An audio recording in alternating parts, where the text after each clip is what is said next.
को रोकने का लगाया है आरोप। आपको बता दें गोड्डा से ये बड़ी खबर आ रही है, झारखंड के गोड्डा में राहुल गांधी का चॉपर फंस गया है। आरोप कांग्रेस की तरफ से लगाया जा रहा है कि रोक दिया गया है चॉपर को। गोड्डा में राहुल गांधी का हेलीकॉप्टर रोका गया है, ये बड़ा आरोप कांग्रेस की तरफ से लगाया गया। हेलीकॉप्टर को एटीसी से क्लियरेंस नहीं है, क्लियरेंस ना मिलने से टेक ऑफ नहीं हो सकता है और यही वजह है कि उनका चॉपर जो है वो रुक गया है, वो फंसा हुआ है। देखिए तस्वीरें भी हम आपके साथ साझा कर रहे हैं। ये राहुल गांधी का चॉपर है जो कि झारखंड के गोड्डा में अभी फंसा हुआ है, ऐसा कहा जा रहा है। कांग्रेस की तरफ से ये आरोप लगाया जा रहा है कि क्लियरेंस ना मिलने से टेक ऑफ नहीं कर पा रहा है। झारखंड के गोड्डा में फंसा है राहुल गांधी का चॉपर और इसी के साथ रोक दिया गया है चॉपर को, ये बड़ा आरोप लगाया गया है। और ज्यादा जानकारी के लिए हम सीधे रुक कर लेते हैं हमारे संवाददाता अंजनी का। अंजनी, क्या कुछ जानकारी है? कांग्रेस की तरफ से यह कहा जा रहा है कि चॉपर को टेक ऑफ करने के लिए परमिशन ही नहीं दी जा रही है, क्लियरेंस नहीं है।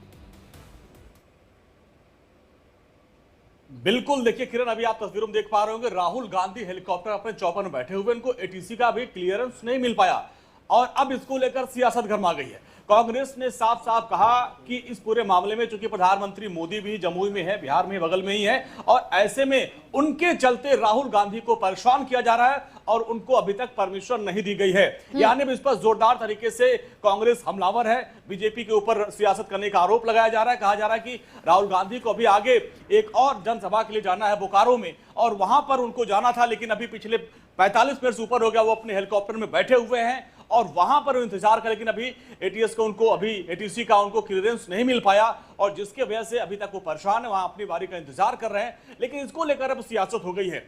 इसके पहले आपने देखा होगा किरण की हेलीकॉप्टर उतरते ही बैग चेक किया जा रहा था, महाराष्ट्र की सियासत उस पर गरमाई थी। अब झारखंड में राहुल गांधी को अभी तक परमिशन नहीं मिली उनके चॉपर को, इस पर सियासत हो रही है। कांग्रेस ने इसको लेकर सरकार को घेरा है और बीजेपी पर हमलावर है कि मोदी की वजह से, प्रधानमंत्री मोदी की वजह से राहुल गांधी को रोका गया, उनको परेशान किया जा रहा है। नहीं, बिल्कुल अंजनी, बैक चेक को तो लेकर के ऐसा कहा जा रहा है कि सत्ताधारी दल की तरफ से जो है ये तमाम कोशिशें हो रही हैं, उद्धव ठाकरे को निशाना बनाने की कोशिश हो रही है, लेकिन यहां पर तो सत्ताधारी दल जो है वो हेमंत सोरेन सरकार ही है यहां पर।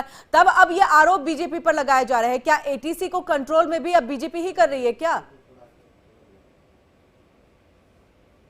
हाँ, देखिए जो एटीसी के बारे में समझे, यहाँ पे इसको क्लियरेंस एटीसी देता है। एटीसी जो है यहाँ पे उड्डयन मंत्रालय के हाथ में है, तो इस वजह से भी उसको लेकर यहाँ पे आरोप लगाए जा रहे हैं और कहा जा रहा है कि चूंकि प्रधानमंत्री मोदी भी यहाँ पर है और इस वजह से उनकी वजह से राहुल गांधी को यहाँ पर परमिशन नहीं दिया, जो कि गलत है। क्योंकि राहुल गांधी गोड्डा में भी उनकी सभा थी, गोड्डा में इन्होंने आज बीजेपी के ऊपर, प्रधानमंत्री को, मोदी के ऊपर जोरदार हमला भी किया।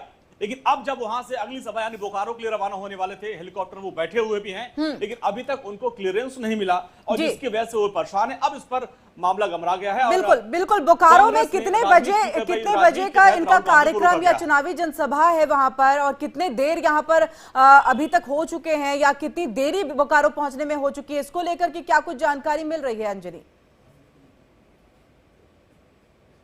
देखिए, लगभग आपको बता दूं कि 3 से 3:30 बजे का जो है कार्यक्रम था राहुल गांधी का वहां पहुंचने का। अभी ये एग्जैक्ट टाइम नहीं, ये वहां पे उनको पहुंचना था, लेकिन करीब 45 मिनट से तो वो गोड्डा में बैठे हुए अपने हेलीकॉप्टर में, आप देखिए, इंतजार कर रहे हैं और सुरक्षा घेरा चारों तरफ आपको नजर आ रहा होगा। चौपर के चारों तरफ सुरक्षा कर्मचारी तैनात हैं। अब वहां से निकलने में देखते हैं कितना टाइम लगता है, क्योंकि अभी एटीसी से उनको क्लियरेंस नहीं मिल पा रहा है। अब देखना कुछ टेक्निकल दिखे हैं, क्या बातें हैं इसको लेकर, अभी तो वहां से कोई जवाब तो नहीं आया, लेकिन इस पर सियासत हो रही है। कांग्रेस अपने तरीके से इसको लिया और कहा जा रहा है बिल्कुल, अगर अंजनी सियासत हो रही है तो वार पलटवार का दौर तो चलेगा, लेकिन अब ये भी देखना है कि इस पर पलटवार क्या कुछ होता है बीजेपी की तरफ से, क्योंकि हमने देखा बैक चेक एक अभी मुद्दा, बहुत बड़ा मुद्दा जो है वो बना हुआ है और उसको लेकर के जो है वार पलटवार का दौर चल रहा है। ये भी माने कि अब झारखंड में जो अब आखिरी चरण का चुनाव 20 तारीख को होना है, उसमें ये एक बड़ा मुद्दा हो सकता है कि देखिए आपने तो हमें प्रॉपर तरीके से रैली तक नहीं करने दी है।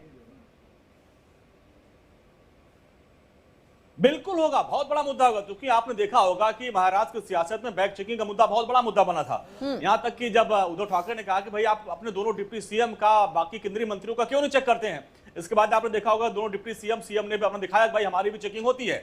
लेकिन अब यहाँ पे मुद्दा थोड़ा अलग है, चूंकि सबसे बड़े नेता हैं राहुल गांधी, कांग्रेस की तरफ से स्टार प्रचारक हैं और वो झारखंड में हैं और अभी गोड्डा में वो चुनावी सभा को संबोधित करके अगली सभा के लिए जा रहे थे। अगर वहां पे परमिशन नहीं मिलती है तो जाहिर सी बात है इसको लेकर बखेड़ा होगा और कांग्रेस ने ये दांव खेला है और कहा भी जा रहा है कि करीब लगभग 1 घंटे होने जा रहे हैं राहुल गांधी वहां इंतजार कर रहे हैं। तो ये कहा जा रहा है कि राहुल गांधी की सभा को रोका जा रहा है, राहुल गांधी से डरे हुए हैं मोदी। और अभी आपने थोड़ी देर पहले गोड्डा में भी सुना होगा, राहुल गांधी कहते भी थे कि मैं पीएम मोदी से डरने वाला नहीं हूं। और उन्होंने आज कई बड़े आरोप भी लगाए थे कि ये पूंजीपतियों की सरकार है, चूंकि आदिवासियों को लेकर जम्मू